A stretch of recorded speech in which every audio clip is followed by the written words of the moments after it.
이번 영상은 리딩 지저스 2권의 두 번째 수업으로 사무엘상의 본문을 다룰 것입니다.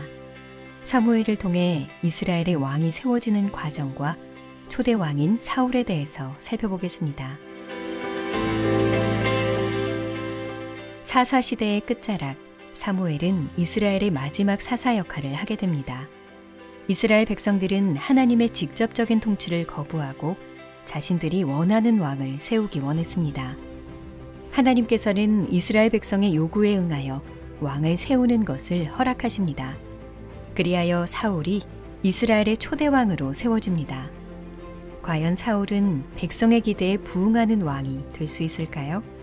이스라엘의 앞날은 어떻게 전개될까요?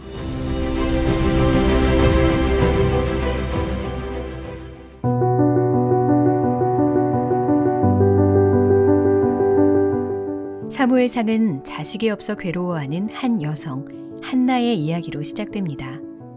아이를 바라던 한나는 실로에 있는 하나님의 집에서 슬픈 마음을 토로하며 기도합니다. 종교적 무질서와 타락의 한복판에서도 하나님께서는 한나의 기도에 신실하게 응답하셨고 사무엘이 태어납니다. 어머니 한나의 서원대로 사무엘은 태어날 때부터 구별된 삶을 살아갑니다. 아이 사무엘이 점점 자라매 여호와와 사람들에게 은총을 더욱 받더라. 이와 대조적으로 엘리 제사장의 아들 홈리와 비느하스는 극도로 타락한 당시의 실상을 행실로 보여줍니다. 이러한 종교적 타락으로 인해 하나님의 말씀이 희귀하던 때에 어린 사무엘이 여호와의 전에서 자던 도중 하나님의 음성을 듣게 됩니다. 하나님께서는 사무엘에게 엘리 제사장의 집을 심판하시겠다고 말씀하십니다. 그 다음 날 엘리 제사장이 사무엘에게 하나님께서 무엇을 말씀하셨는지 묻습니다. 전하기 어려운 내용이었지만 사무엘은 어려운 첫 사명을 신실하게 감당합니다. 선지자의 직무는 진실을 말하는 것이었기 때문입니다. 그 이후 하나님께서는 사무엘에게 말씀하시고 그를 통해 온 이스라엘에 당신의 뜻을 전하십니다.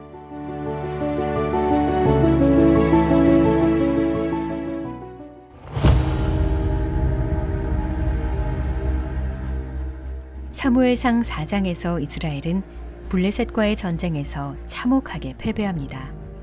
그러나 이스라엘은 패배에 대한 해결책으로 하나님께 나아가지 않았습니다. 그들은 그저 여호와의 언약궤를 가지고 출전하면 승리할 것이라 생각합니다. 언약궤에 마술적인 힘이 있어서 그 힘이 자신들을 보호해 주리라 생각한 것이죠. 그것은 하나님의 능력을 신뢰한 것이 아니었습니다. 결국 이스라엘은 전쟁에서 크게 패하고 언약궤까지 블레셋에게 빼앗깁니다.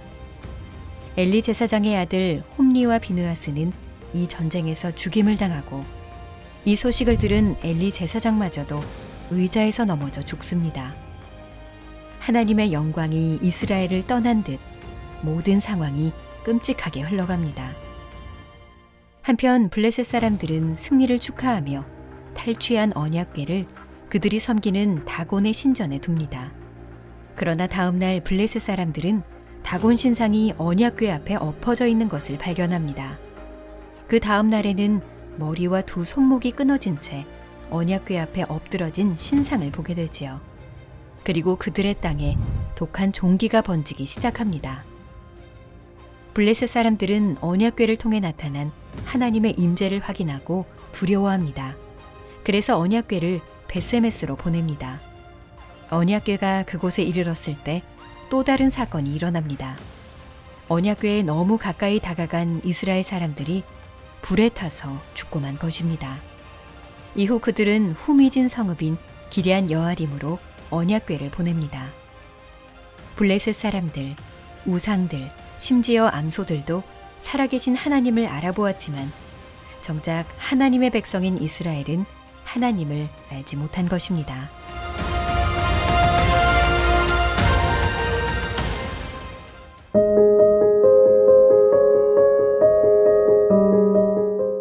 사무엘상 7장에서 사무엘은 이스라엘 온 족속에게 이렇게 말합니다. 만일 너희가 전심으로 여호와께 돌아오려거든 이방 신들과 아스타롯을 너희 중에서 제거하고 너희 마음을 여호와께로 향하여 그만을 섬기라. 그리하면 너희를 블레셋 사람의 손에서 건져내시리라.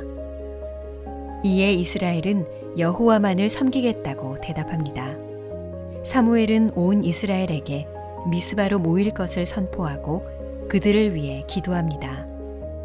이스라엘 백성은 사무엘의 말에 순종하여 미스바에 모입니다. 그리고 그곳에서 종일 금식하며 하나님께 자신들의 죄를 아뢰는 회개의 기도를 드립니다. 그때 블레셋이 이스라엘 백성을 치러 미스바로 올라옵니다. 이 소식을 들은 이스라엘 백성들은 두려워하며 사무엘에게 기도를 요청합니다. 사무엘은 어린 양을 가져다 여호와께 온전한 번제를 드린 후 부르짖으며 기도합니다. 하나님께서는 그 기도에 응답하시고 기적을 베푸십니다. 큰 우레를 발하셔서 블레셋을 어지럽게 하시고 흩어버리신 것입니다. 이 승리를 기념하기 위해 사무엘은 돌 하나를 가져다 다음과 같이 이름 붙입니다. 에베네셀 여호와께서 우리를 도우셨다고 말이죠. 굴복한 블레셋 사람들은 이후 이스라엘 지역 안으로 들어오지 못하게 됩니다.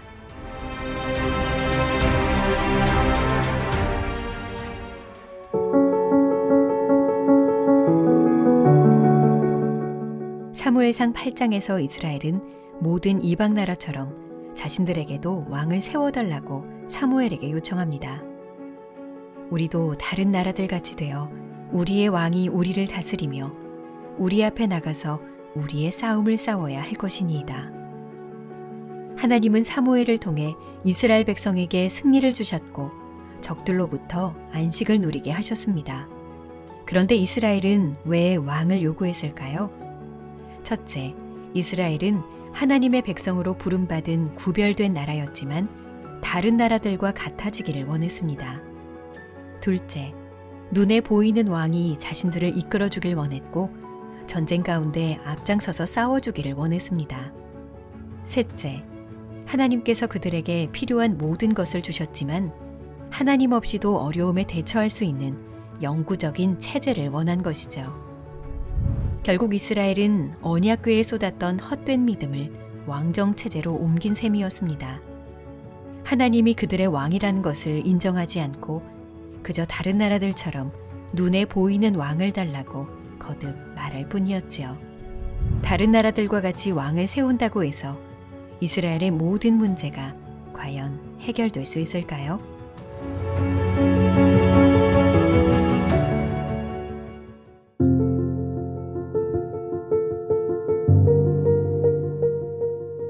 하나님께서는 이스라엘의 요청대로 왕을 세우도록 허락하십니다. 온 백성의 기대 속에 세워진 이스라엘의 초대 왕은 사울이었습니다. 그는 대단히 매력적인 사람이었습니다. 훌륭한 가문 출신의 다른 모든 이들보다 어깨 위만큼 키가 컸지요. 외형적으로는 왕이 되기에 필요한 모든 자격을 갖추고 있었습니다. 그러나 그의 마음은 하나님보다 인간의 제도와 권력을 의지했습니다. 사울이 제일 처음 한 일은 백성들이 원하는 군대를 세운 것입니다. 그러나 그 군대는 곧 블레셋의 위협 앞에 도망합니다. 전쟁에서 무너지는 군대를 보며 초조해하던 사울은 그릇된 결정을 내립니다.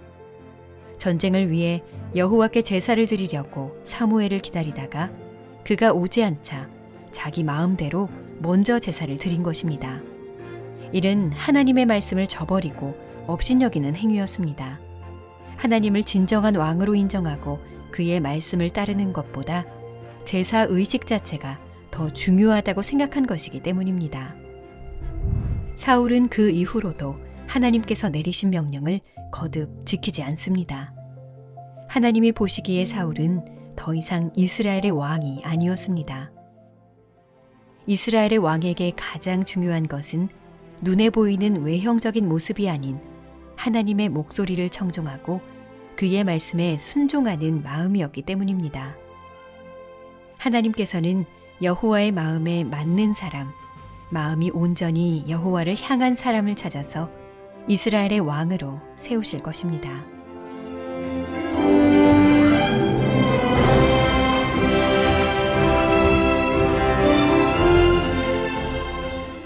왕이 세워지면 모든 것이 해결될 줄 알았지만 이스라엘의 상황은 실패와 실망의 연속이었습니다. 하나님은 이후 500년 동안 이스라엘로 하여금 선한 왕, 악한 왕 등 각양각색의 왕들을 경험하게 하십니다. 그리고 이 땅의 어떤 왕도 그들의 필요를 채워주지 못한다는 사실을 깨닫게 하시죠. 이 땅의 왕에 대한 실망은 오히려 진정한 왕을 향한 기대와 소망을 불러일으킵니다. 사리사욕을 채우는 왕이 아니라 백성에게 생명과 평강을 누리게 해줄 참된 왕을 기다리게 되는 것이죠. 그 소망은 마침내 예수 그리스도께서 오심으로써 성취됩니다.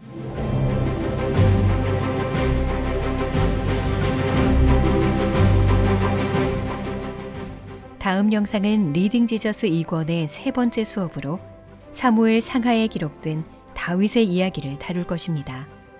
특별히 하나님께서 다윗에게 주신 언약과 은혜를 중점적으로 살펴보겠습니다.